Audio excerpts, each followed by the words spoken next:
Hello everyone, my name is Rose the Black Cat. Welcome to my channel. Today I want to talk about what needs to happen for Dead by Daylight. 10 years, it's a big deal. This game has been out since 2016. It's now 2026. It's been through a lot of phases and different changes, but has it really?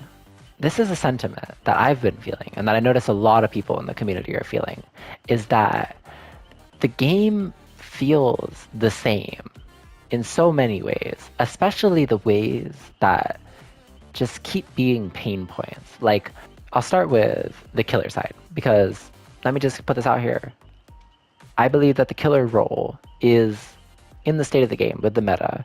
If you don't play the top 5, top 10 killers, it's harder than playing Survivor.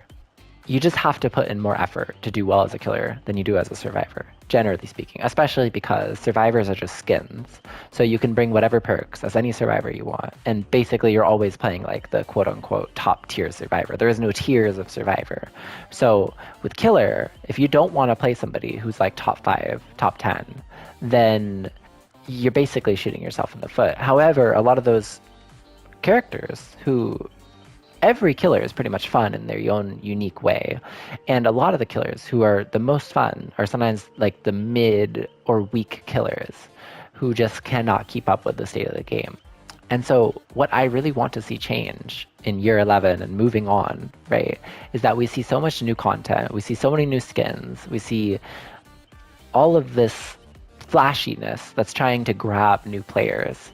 And what we're not seeing is like base game meta changes to actually shift the way the game is played. Tunneling is still the strongest killer strategy that gives you the greatest advantage. And it's not fun for either side. This is something that I really want to establish in this video. This game does not need to be an us versus them discussion. Oh, killer's this, survivor's that. We all want to have fun. I am a person who plays primarily Survivor. About like 2/3 of my time I spend playing Survivor, and 1/3 of my time I spend playing Killer. So I play them both, but I play Survivor more. I enjoy Survivor more, but I like both. And when I see people argue, oh, Killer's this, Survivor's that, it's so pointless, in my opinion, because it doesn't actually make the game more fun. When you say, oh, killers have Ghoul with Blood Favor and Dissolution, so I should get Deliverance buffed and Shoulder the Burden should be made base kit. Like, and then you hear killers say, oh, survivors have Decisive Strike and Off the Record and Deliverance, so I should have, 10-second hook stages and like whatever, just ridiculous shit. Not that those are, I'm straw manning, but you get my point. You guys know what I'm talking about. We've seen these discussions online. It's like an arms race, right? In the current state of the game, it feels like an arms race where you have, killers get powerful, cool thing. And so then survivors get powerful, cool thing to compensate for it.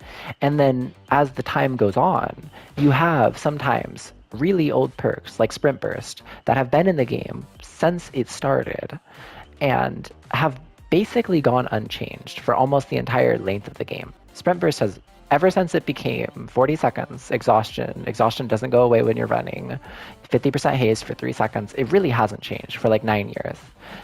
It was a bit different when the game first came out, but it's basically been the same for a very long time. When you have Deliverance, which came out with like the Spirit and Adam Francis, that perk has pretty much been the same its entire life.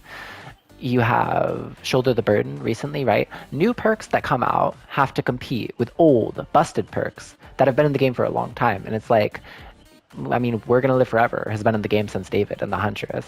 And, it's like, and barbecue and chili, right? Or like Pop Goes the Weasel. Like, it goes for both roles. Generally speaking, I feel like there's a lot more powerful survivor perks than there are powerful killer perks, especially because killer perks have to be balanced around every killer. Like, Blight cannot get crazy value out of Pop. It has to be balanced around his kit. And so for that reason, you don't get to have a stronger version of it on Ghostface. But the thing is, this can all be changed. Killers need to not be balanced around numbers on paper. This is my problem with Dead by Daylight. And the reason why things feel so stagnant is that killers and survivor perks and killer perks, for that, basically everything in the game that's actually a mechanic that you can interact with, is balanced around numbers on paper, kill rate, escape rate. and not actually, how powerful is it when used effectively and correctly, and how fun is it? These are not things that are as highly considered as just paper. Behavior, for lack of a better term, is lazy. Their balancing team is lazy. It's been shown before. I like watching Otzdarva a lot, and he made a really good example, which is when behavior realized that many, many players were loading into matches without any perks equipped. They thought, okay, this is a problem, right? People are not using the perks. And so he thought, Otzdarva was like, if it was you, how would you solve this problem? Would you, maybe have a better tutorial to explain how the loadout system works, maybe give some like pointers, some guides on, trying to walk people through the menu when they load up the game for the first time, giving people recommended perks. There's lots of different ideas for how you could solve this. And you want to know what they did, the devs, the actual developers of this game. Do you want to know what they did? Is that they made every survivor start out with one perk automatically equipped, one of their teachable perks. And now nobody loads into a game without perks unless they actively choose to not have perks. And so bam, problem solved. And it's like, is that not the laziest, most incompetent way to solve this problem that any reasonable person would look at and say that is maybe the worst possible solution because it doesn't address the underlying issue? This is what's wrong with DBD, is that it is rotten to the core. There are so many mechanics and base game features and perks that are just inherently problematic and unfun, and they just don't get addressed for years and years and years. Like the perk Deliverance. When the perk Deliverance came out, I'm trying to think, I believe that was like borrowed time era, right? So it used to be that you didn't have any protection when you got unhooked. You had no endurance, you had no haste. You got off the hook, the killer could immediately hit you down and put you back on the hook, unless you had certain perks to help you. One of those perks being borrowed time, which was very powerful. But you had this perk called Deliverance, right? Which when you unhook somebody else, if it's a safe hook rescue, if they manage to get away from the killer for at least 15 seconds and not go back down, then you will be able to unhook yourself once you get put on the hook, as long as you're on the first hook stage. You've never been hooked before. And then if you unhook yourself, you become broken. You cannot heal yourself for a minute. Now, at the time this perk came out, it was very easy to tunnel aggressively because there was no base game protection for survivors who came off the hook. They had to bring a perk and one specific perk. And they had to hope that the person who was unhooking them had that perk. They couldn't even do it themselves. So unless they had like Decisive Strike. But now survivors have 15 seconds of endurance, 15 seconds of 10% haste when they get off the hook. Not activating Deliverance, like you would have to be genuinely just throwing yourself at the killer to not activate the conditions for Deliverance. So this perk is just clearly outdated in its design, and it's overpowered now because it's basically just a free self-unhook. Has it been changed? No. Sprint Burst is one of my favorite perks to point out as problematic because it might not be immediately apparent why. Like, okay, you get free distance. Like, that seems a bit unfun, but fun is subjective, right? No, this is my problem. It's not about whether or not the perk is fun. It's about whether or not it's engaging and if it has counterplay. And my problem, see, I play Survivor perkless a lot and with no items. I like playing basically with an empty build, just like a blood point offering. It's one of my favorite things to do. And doing it has taught me the skill of pre-running. Now, when you're on a gen and you think this killer may be coming, especially if you don't have communications with your teammates, you have to decide, okay, am I going to leave the gen early to gain more distance, or am I going to commit to the gen and risk maybe giving the killer a free injury and much less distance? The longer that you take to pre-run, the more distance you get, but also the less time you get on that gen. So you're choosing between gen progress and distance. This is a fundamental part of how the game is designed, like it or not. Sprint Burst takes that away because you no longer have to make that decision. Now it's just the killer comes, you run away, you get distance for free. It literally takes a mechanic of the game that, whether intended or not, is a decision that the survivor has to make, is how much distance they want to get or how much gen progress they want to get. They can't have both. Now they can, and it's been in the game the entire time. And people, it's still not even like the most used perk in the game, but it's an incredibly powerful perk. And it has the 99 tack. It can be used mid-chase. You have Vigil, which makes the cooldown only 24 seconds. You stack it with Ghost Notes, and it's like 22 seconds after diminishing returns. Like, Fixated makes you walk 20% faster. Like, not only do you have this perk, you have these insane other perk combos that go with it. And they get to be the way they are without being changed because, well, the escape rate is only 40%, and 40% is the escape rate that we target for this perk, so it's fine. This game is balanced around people not knowing what the fuck they are doing. It is literally balanced around people not playing the game well.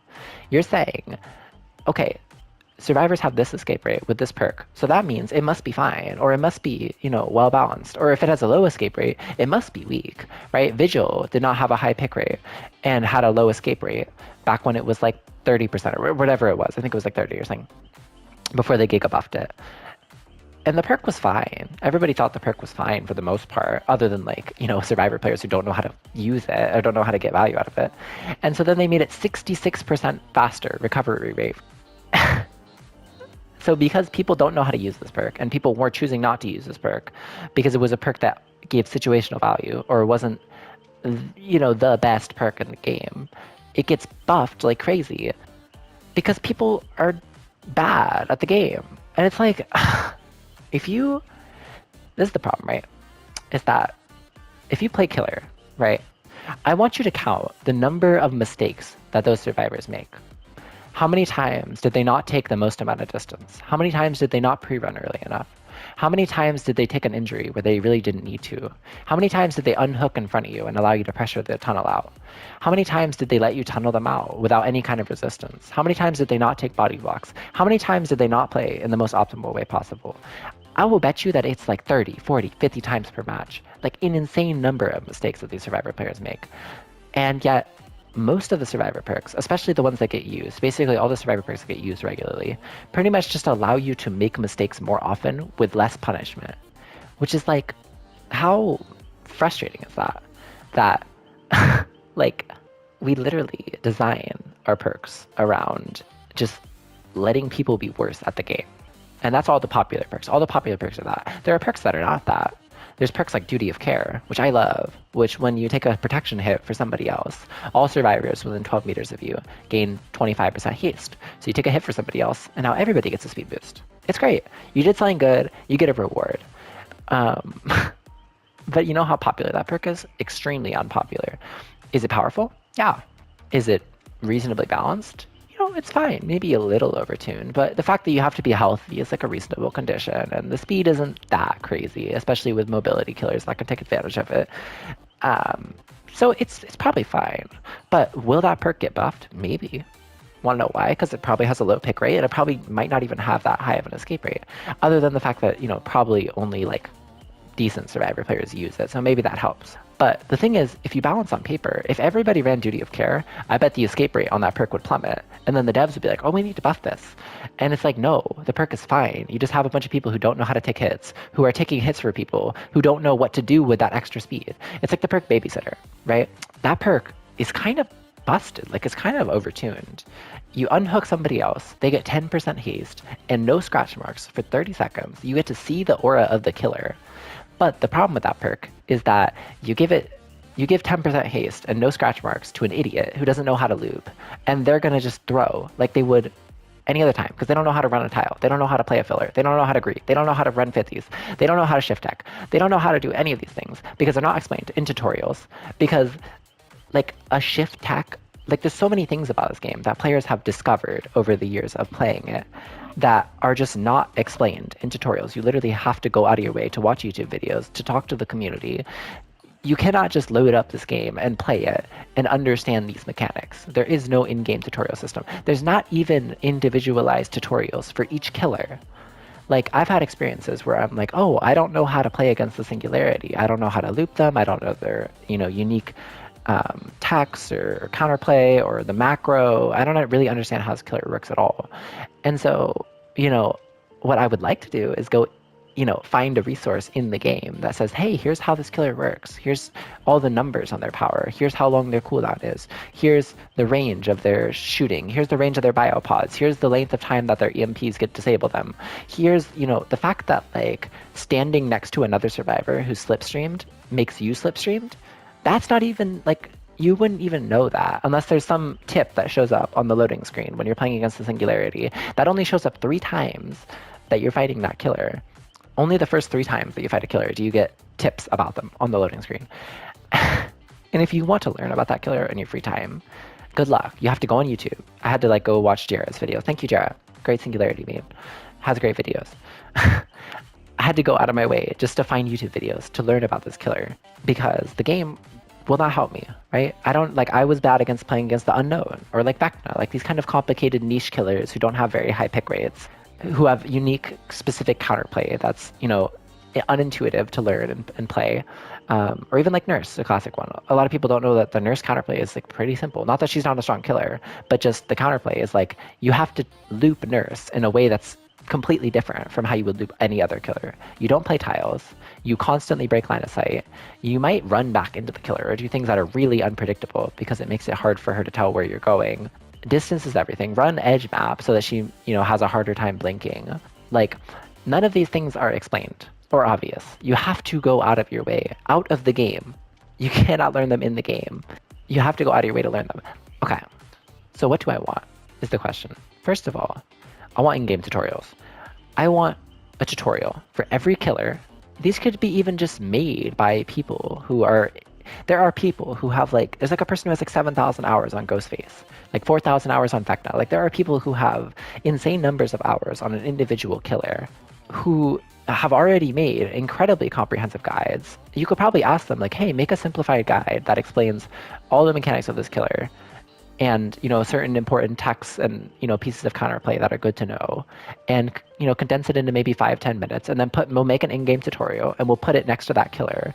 You go to the killer in the store and you click, unknown tutorial, unknown explanation, unknown guide, unknown walkthrough, and you have slides and you have pictures and you have things that explain it to you. Maybe you have a video, right? Like this is not impossible. It's not even that hard to do.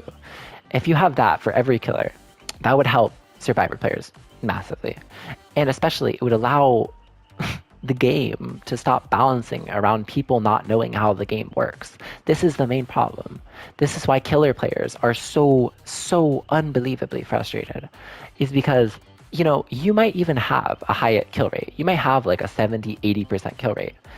That's because the majority of your matches might be against people who literally do not know how your power works.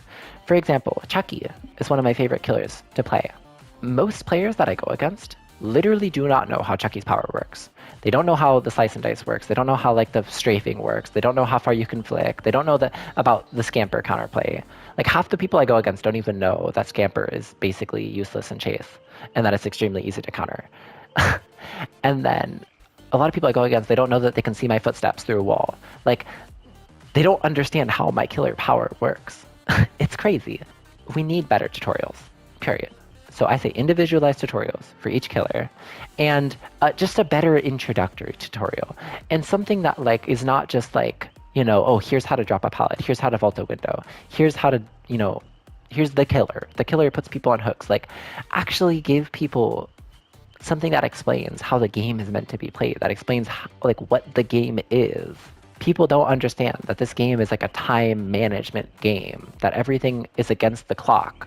People just think it's oh, get in chase and click flashlight.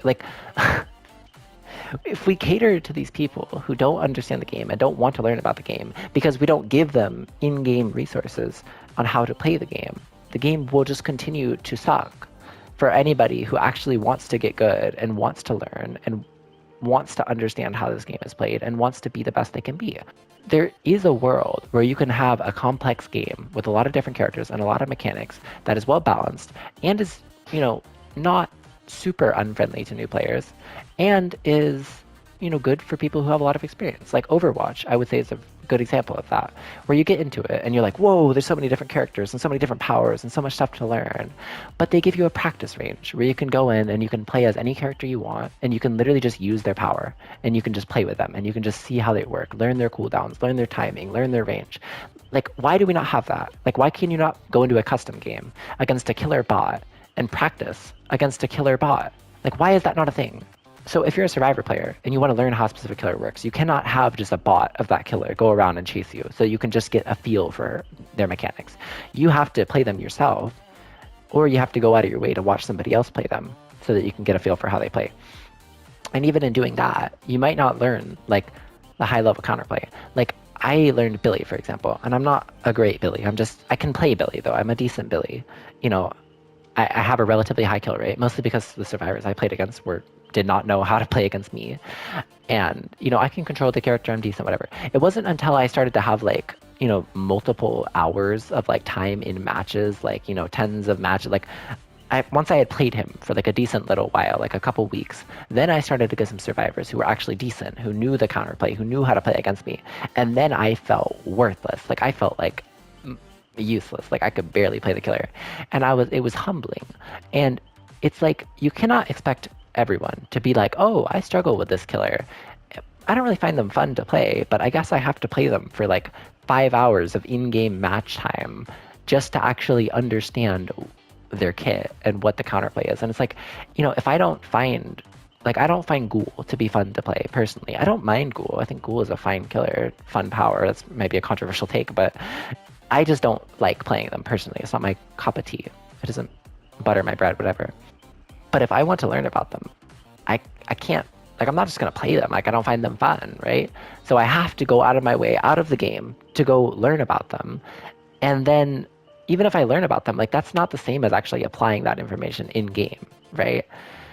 So, like, I think I've harped on that point enough.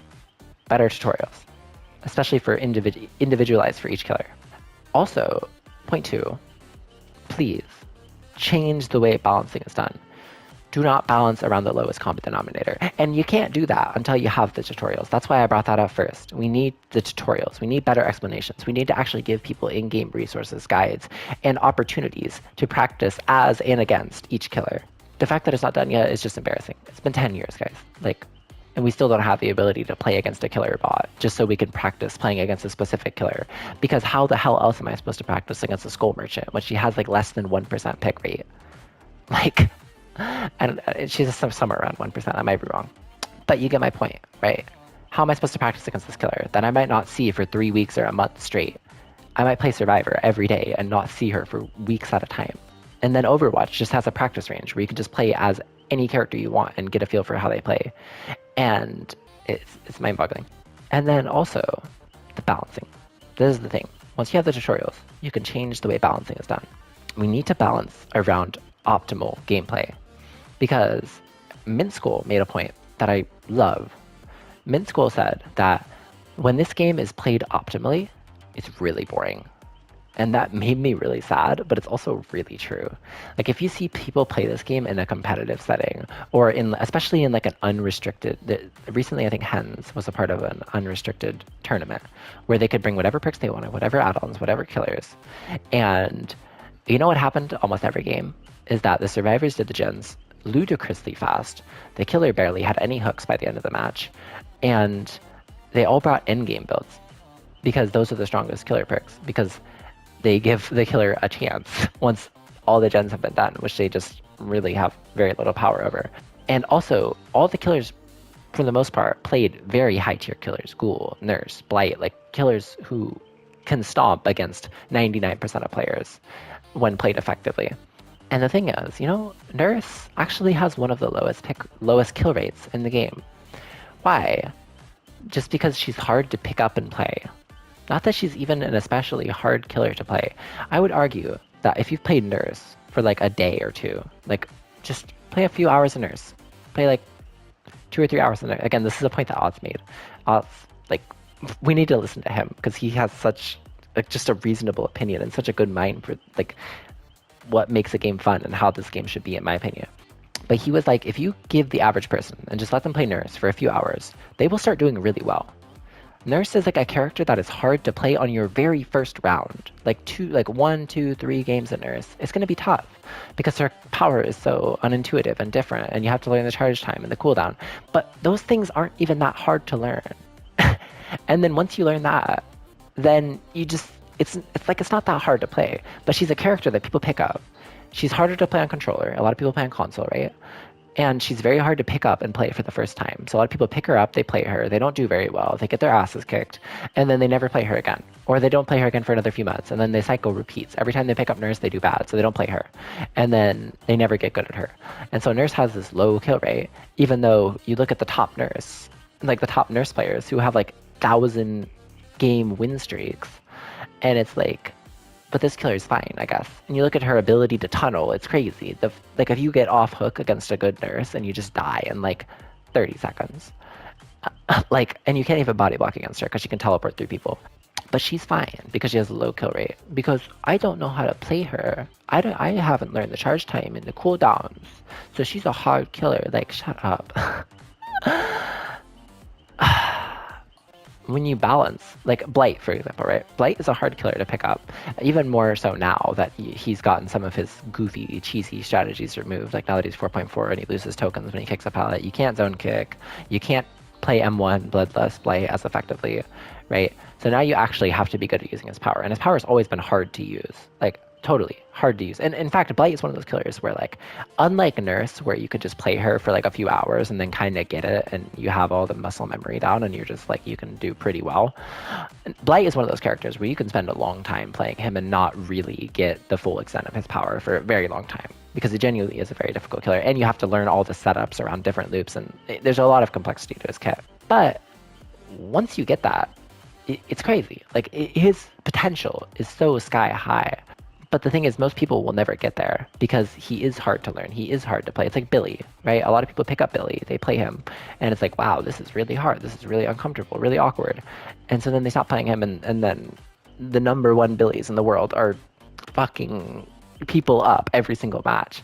And it's like, and then you have Ghostface.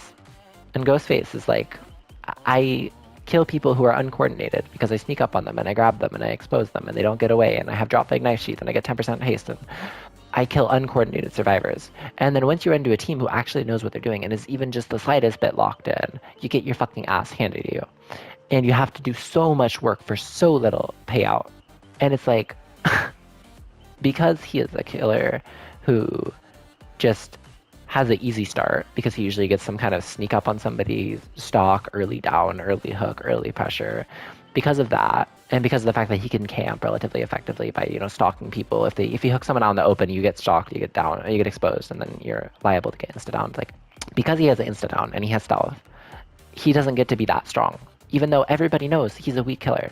Pretty much almost everybody agrees, and nobody agrees on everything in it. And no, not everybody agrees on anything in this game, obviously. Let me just make that clear. But almost everybody agrees that Ghostface is an extremely weak killer, maybe the weakest killer in the game. And yet he gets buffed here and there, but he doesn't get any substantial rework or like real meat to his power, because according to the kill rate, he's fine. Like, Ghostface is fine. You don't need to change him. You don't need to worry about the fact that Ghostface players are tunneling incredibly aggressively, camping incredibly aggressively, playing like the hardest, sweatiest playstyles just to win and get good results. But it's fine, right? And this is another problem with the game, really, right? Is that tunneling needs to be disincentivized.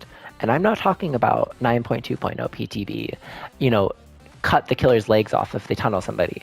No, I'm talking about, first of all, maybe a little bit. Okay, I won't lie. But just give killers a reason to hook somebody who's not already been hooked. Because right now, there's literally no reason other than just the fear that they might have anti-tunnel perks. And even then, a lot of times, it can be worth it to eat a decisive strike or eat an off-the-record hit or eat blood rush, exhaustion, like whatever, just to get that death hook or that kill.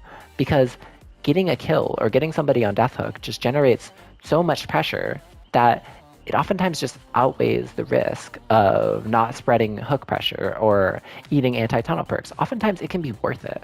Like, literally having somebody decisive strike you and get an extra 30 seconds to a minute in a chase can oftentimes be worth it just for that early kill, or just for a kill at all, to have the chance to snowball the match. Because once you get one survivor out, the whole game starts to go to shit. It's not unwinnable, but it gives the killer a massive advantage. Because, let me explain it to you. First of all, the obvious one is that the survivor's gen speed potential goes down by like 25% because you've lost a quarter of your team. So now that's one person that cannot be on gens at any given time. So that's a big deal straight off the bat. And then also, if you think about the macro perspective, let's say you down a survivor and you hook them.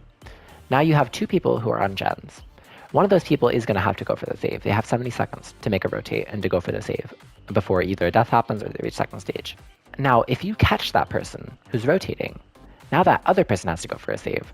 So effectively, you've managed to occupy the entire team just by hooking somebody and finding the person who's going to save them. Now the entire team cannot do gens. And any time that the survivors spend where everybody's not doing gens is basically just free pressure for the killer. If you have 4 survivors alive, now it's impossible to really force everybody off gens in any way, because if you hook a survivor and then you find the person who's rotating for the save, and then somebody else goes for the save, and then maybe you cut them off and then the other person goes, and as long as they avoid free tags or injuries or downs, then one of those people will be able to save. And you know what the 4th person's doing? Just fucking sitting on gens. Free progress. And so, not that that's even a bad thing, but just if you have a 3v1, only 3 survivors left, that situation is impossible. It doesn't happen. Anytime that you hook somebody and then catch the person who's going to save, the entire team now cannot do gens. Whereas if you have a 4v1, there will never be a time when any reasonably good survivor team will not have at least one person on gens. It's just not really possible. Unless they're making a lot of mistakes and they're giving you free injuries and free downs, or if multiple people are on the hook, there's no reason why at least one person can't be on gens. So why is there not a reason for killers to actually go after unique hooks?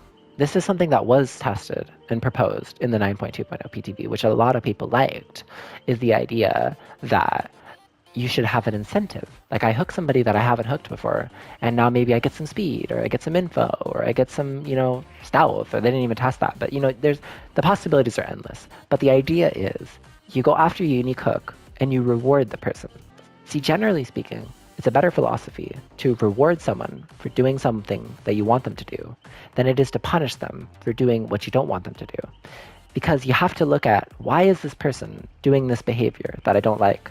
It's probably because it's easier, it's better for them, it's more fulfilling, it leads to better results. In this case, if killers are tunneling or slugging, it's because it is their best way to generate pressure in a match and to buy time. So maybe give them another way to do it. And tunneling is like, the way the game is designed is that unless you literally give the survivor who got off hook a force field, then tunneling will be in the game. It's going to be a thing that a killer can do. It's a PvP game where it's pretty open. Like, the killer can go after whoever they want. And if you don't let the killer go after whoever they want, then that becomes immediately problematic. Because now that survivor who's gotten off the hook can just run in front of the killer's face and take body blocks and take downs and do whatever they want. Because if the killer hooks them and kills them, then it gives their team some kind of major advantage, or it's just not possible. Like, if that person could just not take damage, the body blocking potential would be insane. Or if you walk through them, who cares? Now that person could just run around and follow the killer and give their team free info about where the killer is. You cannot give survivors a force field or give them some kind of crazy advantage if a survivor gets tunneled out too early. It just doesn't work. It causes problems. We tested it in the PTB. It did not work. We tested it again. We spent like 2 months telling the devs over and over again, this is not the way to do things. And eventually they listened and they just scrapped the whole system. But there was some merit there. If you give killers a reason to not hook the same person twice, you're probably going to see that behavior done a lot more often. It's not rocket science. And also, the idea that they proposed about giving different killers different numbers of buffs. The top 5, basically they said the top 5 killers. They were like Dracula, Crossu, Ghoul, Billy, and Blight, or Nurse, or something like that. Basically, so I think it was 6 killers. I think it was those 6. Basically, like, the top killers who had the most chase potential, most mobility, like those killers who can capitalize on that information and speed the best. They gave less speed, they gave less info. They basically gave them less of a reward because they don't need it as much, because they're already strong killers who, like, the average nurse doesn't even have to tunnel because her chase power is so oppressive that she can just end chases so quickly that she has no reason to go after the person on the hook. She might as well go chase somebody else because she's going to be able to down them before the other person even gets unhooked. That's the thing, is that different killers will play differently and don't need the same rewards. And so this idea has been proposed before, but why not give different killers different numbers? Like, My idea is to have archetypes for each killer. You have the ranged killer, you have the stealth killer, you have the trap killer, and you have the mobility killer. Those are the basic archetypes for each killer. Every killer more or less falls into those ones. Obviously, there are exceptions, like what is Nurse? Is she a ranged killer? Is she a mobility killer? You know, she doesn't really have mobility in terms of like she can't travel the map quickly unless you're on a 2-story indoor map, and then that's different. She's kind of a projectile killer because she can go through walls and she can, cover distances and she has to accurately hit people. So like, is she a ranged killer that throws herself around like a projectile? Like, is Twins a mobility killer? Are they a ranged killer? It kind of is the same argument. So obviously there's some gray space here, but generally, or you could sort killers by tiers. Like we have a lot of tier lists that are pretty more or less well agreed on by people. People argue about, okay, is this killer this tier, that tier, but a lot of people generally agree on what the tier list is, broadly speaking. Obviously, each person has their own, oh no, Bubba's actually A tier, or oh no, Bubba's actually F tier. Like, you know what I mean? People obviously have their own exceptions. But if we could categorize each killer by their potential to use certain perks, or even archetypes of perks, like regression perks, ranged regression perks. I'm just trying to find a way to make it simpler so that you can categorize these things so that it's less work. Obviously, the devs only have so much time and money to do these certain things. And so you want to make it easy, right? And simple. So either categorize killers into different archetypes or categorize perks into different archetypes, and then let each killer use those things differently. Like maybe Singularity, when he uses Pop Goes the Weasel, he only gets an extra 10% or an extra 5% kick out of it, whatever. But then when Ghostface uses it, he gets like an extra 20%, like it's 25% regression, right? Because in order for him to apply Pop, he doesn't have as good a mobility, he doesn't have info, he doesn't have these things that allow Singularity to use this perk as well. So the perk should not work the same, right? Like the reason that Haywire got nerfed to being a basically useless perk is because the Singularity is incredibly good in endgame, and he made the perk super oppressive when paired with Remember Me. So because of this one killer and this one perk that were already in the game, now this new perk cannot be that good because of that one interaction. Whereas like against Ghostface, like you could probably have the gate regress to 50% or whatever they originally proposed, or even 100%. Like, you know what I mean? Obviously, the Remember Me synergy is still there, but you get my point, is that certain perks would not need to be in the state that they are in if it wasn't for certain perk synergies or killer power synergies. And so you just cannot have every perk, especially with killer, you cannot have every killer perk in the game be balanced around every killer. It just does not work. And so you might say, okay, just don't use that perk on Ghostface. Just don't use Pop on Ghostface. But then you can't, no perks are really that good on him. Because it's like here's an example, Play With Your Food. Play With Your Food is a perk that Ghostface uses well, that to most killers is just kind of a nothing perk. Like it just doesn't really work. Because Ghostface can insta-down, and because Ghostface oftentimes cannot commit to chases because he doesn't have chase power. And so you find yourselves oftentimes just leaving people and going after new targets. And so if you find your obsession and you chase them a bit, and you get stacks and you chase them a bit, and then you insta-down people so you don't have to use your stacks as quickly, then Play With Your Food can be pretty good because it gives him a leg up in chase in a way that suits his power well. But then you give that perk to Huntress, and it's like, it just really doesn't work. Like, you give that perk to Trickster, it just really doesn't work. Like, killers who, have a ranged attack that they can miss, that are lower mobility, even just 4.4 rather than 4.6, like, you immediately are losing value from that perk. And so it's like, I guess just don't use that perk. Like, that's kind of the thing, is that the way the game is designed now is that it's like, if the perk is balanced in a way that is designed to be used with a certain synergy, with a certain killer power, then you're basically just telling everybody else, hey, just don't use this perk. Oh, you bought this DLC and you bought these perks and you spent blood points and time to prestige this character so you could have access to these perks and to this killer. Yeah, but you just can't use that because it doesn't synergize particularly well with your killer power, but it does synergize with a different killer power. So why don't you just go play them? And it's like the killer role is like, again, it's like each killer is their own mini game that has their own attacks and counterplays and things, and not everybody's going to find every killer fun. Like, I'm not just going to go load up the Crossu and be like, oh, I love the Crossu. Like, I don't find the Crossu to be fun. I don't find the Ghoul to be fun. Like, I don't find Bubba to be fun. Like, there are a lot of killers that I just don't find to be particularly fun just because I don't enjoy them. Not because they're unfun or bad or problematic inherently, just because they're not my cup of tea. Like, it's not my thing. But then, perks that are general, that can be used by anybody, have to be restricted or designed in a certain way where only certain killers can get full value out of them. And then if you make the perk stronger, now that killer is overpowered with that perk. But then another killer is balanced with it. You cannot have a one-size-fits-all solution for killer perks. In my opinion, they need to be personalized, at least to some degree, not even to a crazy degree. It doesn't have to be for every individual killer.